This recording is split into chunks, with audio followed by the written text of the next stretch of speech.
Picture a believer sitting alone in a parked car outside a medical office. The report is open in his hands. The words are clinical, but the fear is personal. His body hurts. The diagnosis is serious. Yet before he tells anyone, another anxiety rises. If I describe what the doctor found, am I speaking unbelief? If I admit that I am frightened, am I canceling my confession? So he enters the prayer meeting and says, "Nothing is wrong." He smiles while he is suffering. He calls concealment confidence. He calls silence faith. But listen carefully. If faith requires a hurting person to claim that no hurt exists, has that person agreed with God or merely learned to hide pain in religious language? This is the confusion we must settle. There are two postures that can sound spiritual but are not the same. Denial attempts to erase the present evidence. Faith gives that evidence its proper place, but refuses to give it the highest place. Denial says, "The report does not exist." Faith says, "The report exists, but it is not my Lord." Denial fears the fact. Faith faces the fact, without allowing it to become the final verdict. You are not required to choose between bowing to circumstances and pretending circumstances are absent. That is a false choice. A symptom can be real without becoming your identity. Fear can be felt without becoming your master. Grief can be named without becoming your future. A financial shortage can be counted without being permitted to name your worth or define the faithfulness of God. This distinction will govern everything that follows: how you speak about illness, how you answer anxiety, how you walk through loss, how you face unpaid bills, how you pray, and how you sit beside another human being whose heart is breaking. Faith does not falsify the present. It refuses to let the present become sovereign. You can tell the truth about the condition without surrendering your identity to it. You can acknowledge the witness of your senses without placing that witness upon the throne. You can face what is happening and still give God the final word. But to do that, we must first clear away a deeper misunderstanding. What is biblical confession? Is it the denial of what we see or agreement with what God has said? Most believers know one side of confession. A wrong has been committed. Conscience bears witness. The believer comes before the Father, names the wrong, turns from it, and receives forgiveness. That is confession because it agrees with God concerning the act. It does not excuse it. It does not rename it. It brings it into the light. But confession does not end with what sin has done.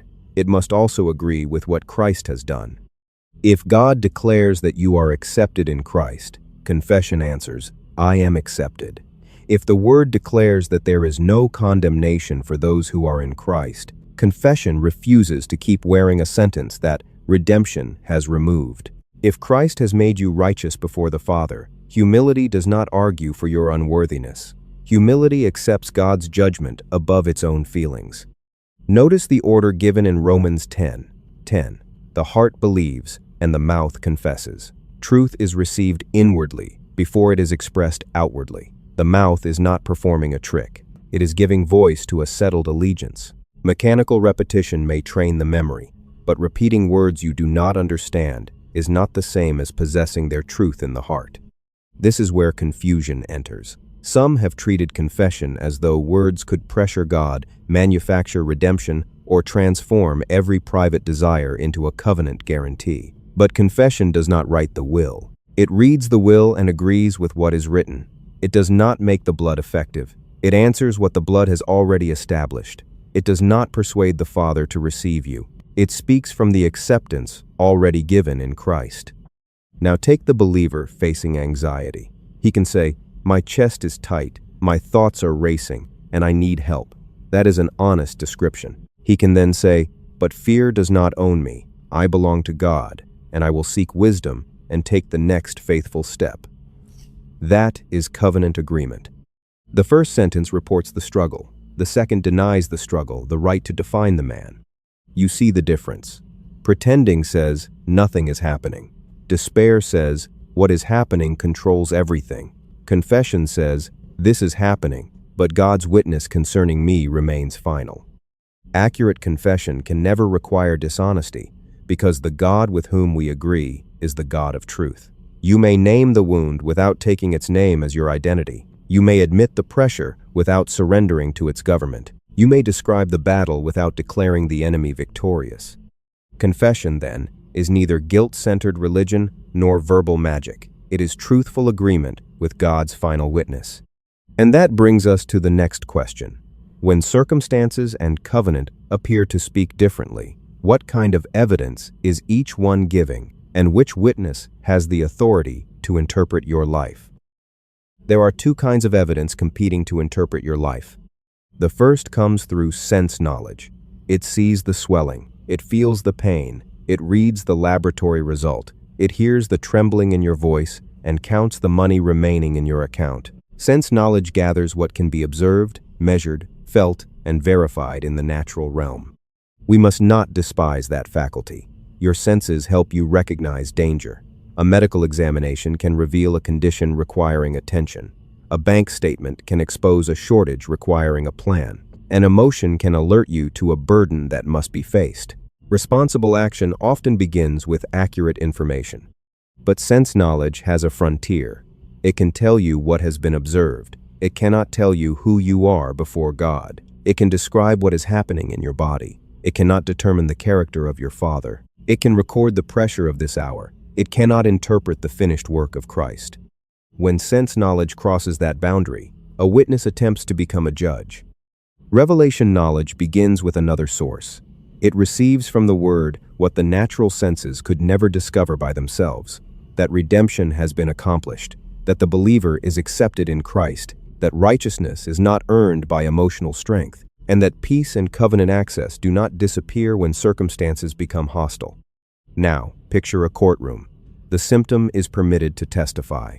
The diagnosis may be entered into evidence.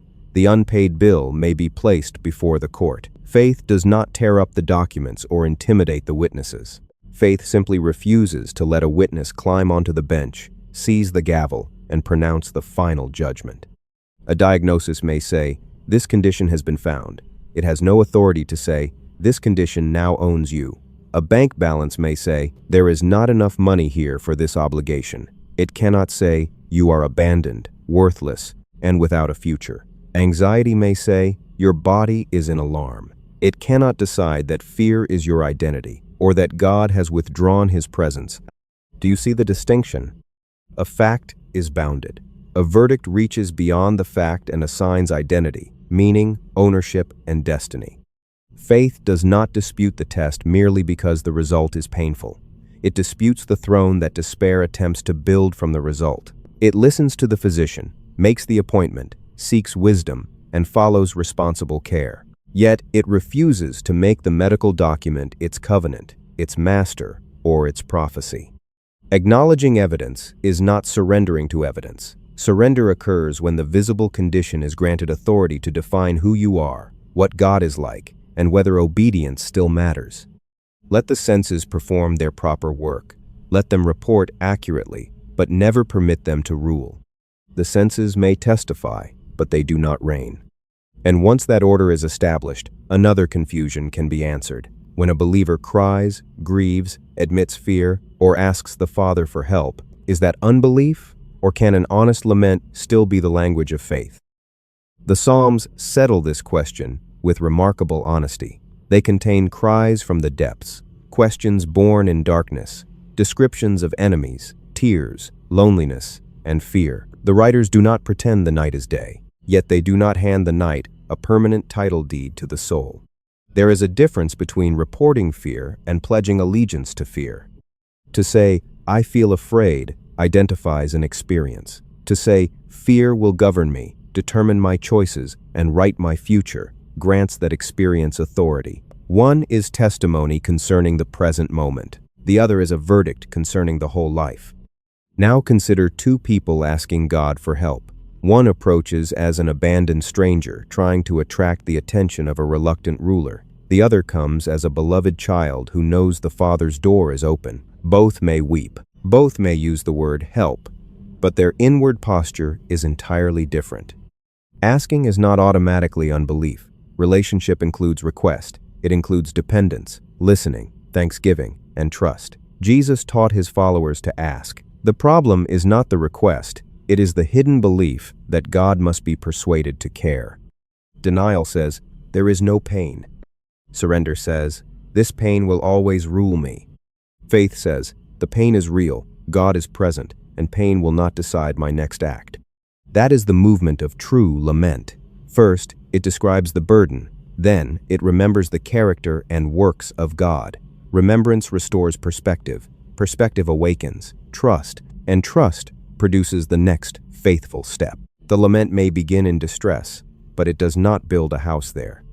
You may say, Father, I do not understand this loss. Then add, but I know I have not been cast out of your family. You may say, my mind is under pressure. Then declare, but fear has no right to command my obedience. You may say, I need help. Then receive that help as a child, not as a stranger pleading outside the gate. Your tears do not cancel your covenant standing. Your questions do not erase your adoption. A trembling voice can still speak from a believing heart. Be honest before God. Name the burden. Remember who He is. Trust Him with your next step. But there is another boundary we must recognize. Honesty can serve faith, yet religious positivity can cross into denial, and when it does not merely distort doctrine. It can wound the very people faith was meant to strengthen. Now we reach the dangerous counterfeit, language that sounds victorious but is actually ruled by fear. Denial is not merely saying something positive. Denial uses spiritual words to erase observable conditions, suppress honest emotion, or avoid the responsibility that a condition demands. It does not place facts beneath God's authority. It refuses to face them at all. Imagine a woman whose symptoms have changed. Her physician needs an accurate account, but she has been taught that describing the pain gives it power. So, she withholds information. Her family asks what help she needs, but she answers, I am fine, because admitting weakness feels like betraying the word. What has happened? The confession intended to produce freedom has become a prison. The same mistake appears when believers become frightened of every unguarded sentence. They inspect each word, replay each conversation, and wonder whether one moment of fear destroyed months of prayer. Their vocabulary sounds confident, but their hearts remain governed by terror. Terror of symptoms, terror of language, terror of making a spiritual mistake. Then, if the condition does not change, accusation enters. Perhaps I said the wrong thing. Perhaps I described the pain once too often. Perhaps my frightened words delayed the answer. The sufferer now carries two burdens, the original affliction and the suspicion that personal failure caused it to remain. This creates a tragic culture in churches and families. Everyone performs victory. No one admits exhaustion. Needs go unspoken. Grief hides behind polished declarations. People stand together in the same room, using the same religious language, while suffering alone. Words do matter. They direct attention. They express allegiance. Repeated speech can school the inward life, either in fear or in covenant confidence. But words are not fragile charms, and Christ's finished work is not overturned by one trembling sentence. Covenant discipline teaches the mouth to return continually to truth. Verbal superstition teaches the believer to panic whenever imperfect humanity becomes audible. You can see the difference. Covenant discipline is rooted in trust. Superstition is rooted in fear. One brings the heart into agreement with redemption. The other makes the sufferer afraid of facts, afraid of words, and finally afraid of being known. Here is the test every doctrine of confession must pass. Can it sit beside a hurting person without silencing them? Can it speak truth without accusation? Can it preserve hope while making room for honest need?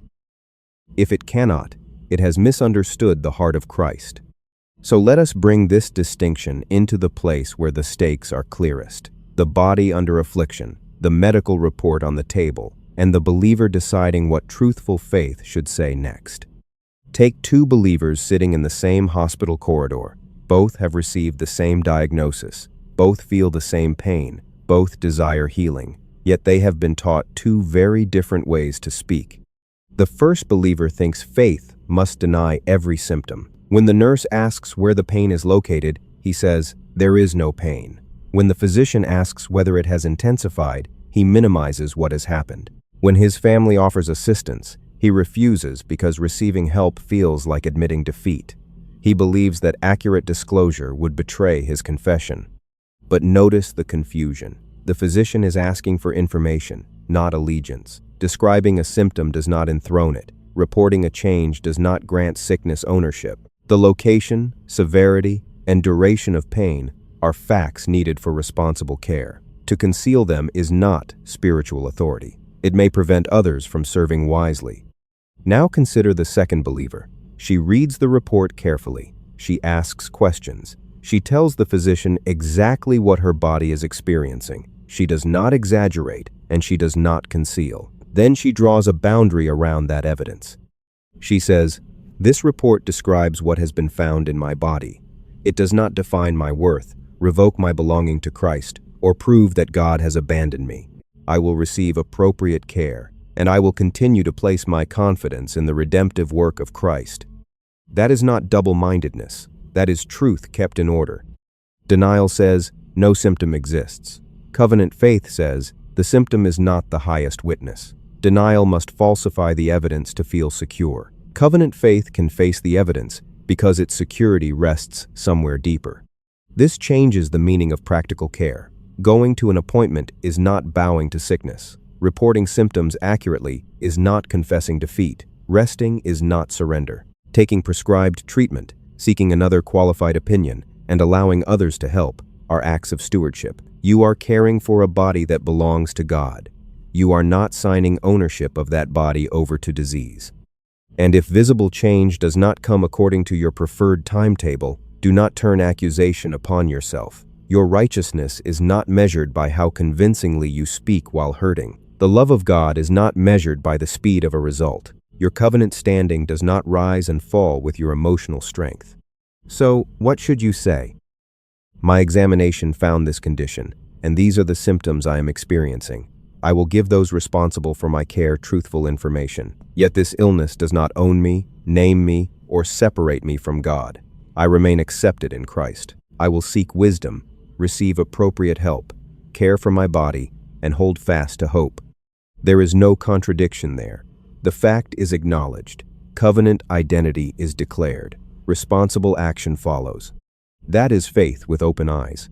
But not every wound appears on a scan. Some suffering moves through the thoughts, tightens the chest, or enters the heart through loss. We must now carry the same truth into anxiety and grief, where the evidence is less visible but the temptation to conceal it is just as strong. Anxiety may enter without knocking. A thought flashes through the mind. The heart races. The chest tightens. The body sounds an alarm before the person has chosen a single word. In that moment, the believer may feel as though control has been taken from them. Denial says, "I feel no fear," but the body is trembling, and the mind knows the sentence is untrue. Faith speaks differently. It says, "Fear is present in my thoughts and sensations, but fear does not possess my identity or govern my obedience. God has given me power, love, and soundness of mind. I belong to Him." Notice this carefully. An unwanted thought is not automatically a chosen belief. An involuntary sensation is not a confession of allegiance. A knock at the door is not ownership of the house. Fear may announce itself loudly, but you still decide whether it will sit upon the throne. Covenant truth gives the mind a government. It tells the emotions where final authority rests. Yet it does not demand that every feeling change instantly before faith can act. You may still feel the alarm while calling someone you trust. You may still feel afraid while breathing slowly, seeking wise care, resting, praying, and taking the next responsible step. Faith is not measured by the absence of sensation. It is revealed in the direction of obedience. Now consider grief. A chair is empty. A familiar voice is gone. The future once imagined cannot unfold in the same way. Sorrow in the presence of genuine loss is not surrender to death. Tears do not prove that hope has been dethroned. Love mourns because something precious has been lost. Do not force the grieving person to deny that loss. Do not promise a timetable, an explanation, or an outcome God has not placed in your mouth. Give them something firmer. God is present. They remain accepted. Grace will meet them in this hour. Their identity in Christ has not been buried with what they lost. The grieving believer may say, "My heart is wounded, and I do not know how to carry tomorrow. But I am not abandoned. I will receive today's grace. I will rest when I need rest, seek pastoral or professional care when I need care. and allow trusted people to carry this burden with me. That is not defeat. That is truth walking toward help. Naming a wound brings it into the light. Enthroning a wound gives it authority to define everything. And now, we move from the hidden pressures of the heart to facts printed in numbers, income, debt, deadlines, and an account balance that appears to speak with merciless certainty. Here too, denial can wear the clothing of faith. Now picture a believer sitting at the kitchen table late at night. The banking app is open. An obligation is due in 3 days. The account contains $800, but the payment requires $1,200. Those numbers are facts. $800 is available. $1,200 is required. 3 days remain. The present shortfall is $400. Faith does not need to alter those figures before it can speak. But fear immediately tries to turn arithmetic into prophecy. God has abandoned me. I always fail. Nothing will change. There is no way forward. Lack will follow me forever. Notice what happened. The numbers reported a shortfall. Fear pronounced a future. Financial denial makes the opposite error. It refuses to open the bills. It hides the balance from a spouse. It claims that provision has arrived when it has not. It repeats promises while postponing a necessary telephone call, avoiding counsel, or ignoring a deadline. That is not dominion over lack. It is surrender to avoidance. Covenant faith looks at the whole page. It says, "This shortage is real, but it is not my identity. This deadline requires attention, but panic will not govern my judgment. God remains my Father. I will trust Him for provision and wisdom, and I will act responsibly with what is already in my hand." Then faith moves. It reviews the budget. It communicates honestly with the person or institution awaiting payment. It seeks counsel. It considers lawful work, available assistance, unnecessary expenses, and practical alternatives. It remains generous without trying to purchase a miracle or manipulate God. It refuses both anxious hoarding and reckless giving. Responsible action does not contradict divine provision. Very often, it is what expectation looks like when it puts on work clothes. A heart that expects wisdom asks questions. A heart that expects help becomes willing to receive it. A heart that trusts God does not fear the truth contained in a ledger. So the believer can say, "I have $800 toward a $1,200 obligation due in 3 days. I will contact the creditor this morning, review every available option, seek wise counsel, and continue working toward provision." Lack is present, but lack is not my Lord. This balance cannot define my worth, dictate my future, or testify against the faithfulness of God. That is neither panic nor pretense. It is faith facing the figures with open eyes. We have now seen the same boundary in the body, the emotions, grief, and money. The situations differ, but the spiritual order remains the same. So, let us gather everything into one repeatable method, one way to speak when any difficult fact stands before you. Here, then, is the pattern that keeps truth in its proper order. It has 3 movements: tell the truth about the condition, declare the truth about God, and take the next faithful action. First, tell the truth about the condition. Describe what is observable, specific, bounded, and presently known. Do not exaggerate it, do not conceal it, and do not attach to it a verdict it has no authority to render. "Everything is ruined" is not a careful observation. It is a total judgment. Replace it with precision. This relationship has been damaged. This conversation failed, and I do not yet know what restoration will require. Precision confines the problem to its actual borders. Fear always reaches beyond the evidence. Faith tells the truth and stops where knowledge stops. Second, declare the truth about God. Speak of His character, your covenant standing, and the redemptive truth that governs your response. You are accepted in Christ. You have access to the Father. You are not abandoned. Fear does not own you. The visible condition cannot cancel what redemption has established. But do not take a personal preference. Dress it in biblical language and announce it as a guaranteed promise. Covenant confession agrees with what God has revealed. It does not forge God's signature beneath every outcome you desire. The condition has spoken. Now covenant truth answers not by erasing the condition, but by denying its claim to sovereignty. Third, take the next faithful action. Report the symptom, ask for help, rest the body, make the plan, apologize for the wrong, seek counsel, resist the destructive impulse, Faith is not completed merely because the mouth has spoken. Confession gives allegiance a voice. Obedience gives it a body. Now watch the pattern work. Not, there is nothing wrong with my body, but these symptoms require attention. I belong to Christ, and sickness does not define me. I will report them accurately and receive appropriate care. Not, I have no anxiety, but my body is sounding an alarm. God remains present, and fear will not govern my choices. I will slow down, contact someone trustworthy, and seek the help I need. Not, this loss does not hurt, but my heart is grieving. I am not abandoned, and grace is available in this sorrow. I will rest and allow others to carry part of this burden. Not, money is no problem, but there is a specific shortfall. Lack is not my master, and God is still my provider. I will examine the numbers and make the necessary call today. When another difficult statement rises to your lips, test it. Is this an observation or a verdict? Is it truthful? Does it agree with the character of God?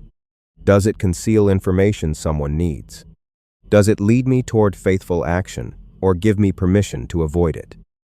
These questions expose the disorder.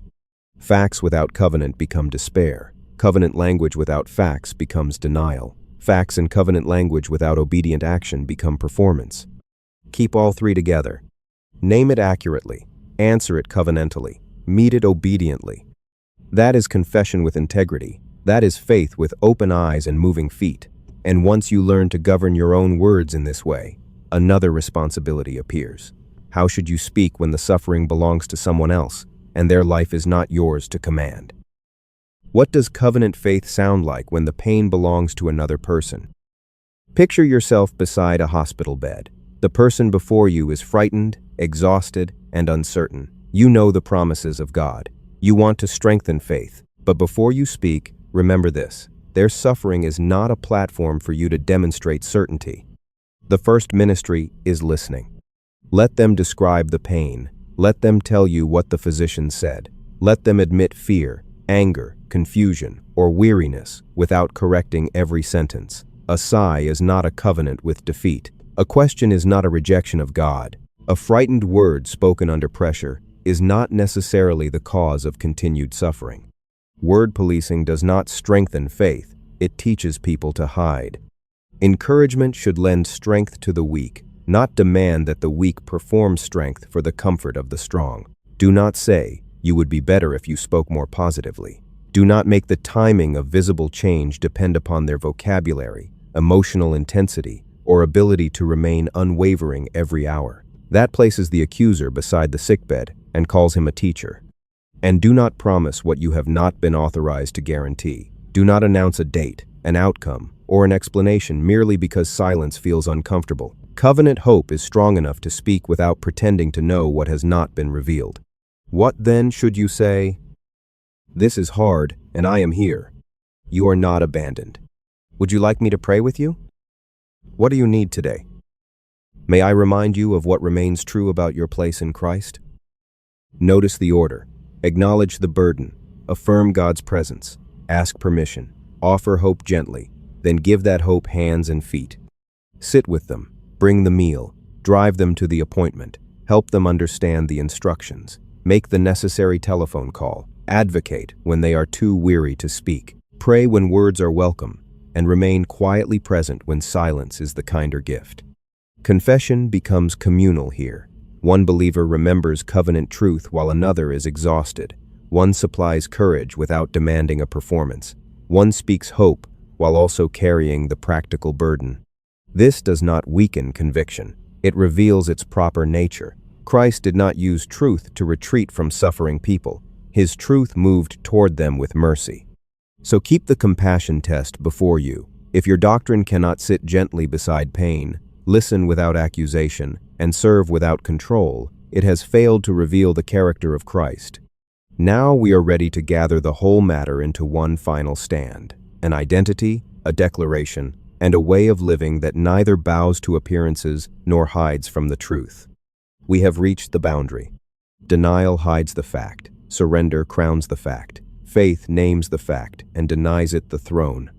Denial closes the report because it is afraid of what the report may say. Surrender reads the report and treats it as the final judgment. Faith reads it accurately, receives whatever wisdom it provides, and then places it beneath the greater testimony of redemption. Keep the witnesses in their proper order. The senses report what is occurring. The word reveals what those senses cannot discover. Covenant establishes who you are before God. Obedience determines how you answer today. This is why confession must become a daily discipline, rather than an incantation spoken only when panic has seized the heart. You train your mouth to answer from redemption before the crisis comes. You make righteousness familiar. You make belonging familiar. You make trust familiar. Then, when hostile evidence enters the courtroom, your heart already knows which witness is final. Abandon hopeless speech. Do not say that one painful season has destroyed your future. Abandon religious pretense. Do not fabricate wellness when honest information is required. And abandon the fear that one trembling sentence can overturn the finished work of Christ. Your redemption is not that fragile. Now make this declaration your own. I will tell the truth about what I face. What I face will not define me. My senses may report the condition, but God remains my final witness. I am accepted in Christ. I am not abandoned. I will take the next faithful action available to me. I will not hide behind spiritual language, and I will not bow to despair. When others suffer, I will speak hope with compassion and give that hope practical form. Do not leave those words in the air. Choose one real situation now. Name it accurately. What has happened? What remains unknown? Then answer it covenantally. What remains true about God and your place in Christ? Finally, meet it obediently. What call must be made? What help must be sought? What burden must be shared? What action belongs to today? Become a truthful witness. Let your words carry covenant confidence, and let your conduct make that confidence safe for hurting people. Speak without pretense. Stand without condemnation. Serve without control. Faith does not close its eyes. Faith does not falsify evidence. Faith does not bow before appearances. Faith sees clearly. Faith stands in redemption. Faith acts in love. The fact may speak, but it does not have the final word. God does.